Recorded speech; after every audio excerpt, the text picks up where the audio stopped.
মাননীয় মুখ্যমন্ত্রী সেই সময় সুব্রত মুখার্জি এরকম গল্পও করেছে যে মমতা ব্যানার্জি কাউন্সিলর হতে চায়।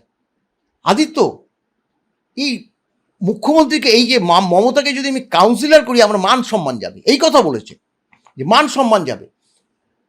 কিন্তু ওই যে 84 সালের তার আগে সোমনাথ চট্টোপাধ্যায়ের এগেনস্টে কেউ দাঁড়াতে চাইছিল না কংগ্রেসের। হঠাৎ করে বলল, কি রে তুই দাঁড়াবি?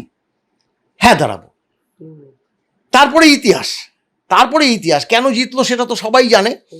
এবং সেই সময় যখন দাঁড়ালো তখন কিন্তু প্রচারে কেউ যাওয়ার মতো লোকজন ছিল না। আমাদের কিন্তু এই কনফেডারেশনের যে নেতৃত্ব তারা কিন্তু সুব্রত মুখার্জি সেই সময় দেখলো আমরা সরকারি কর্মচারী, তারা একদম রাজনৈতিকভাবে করছে।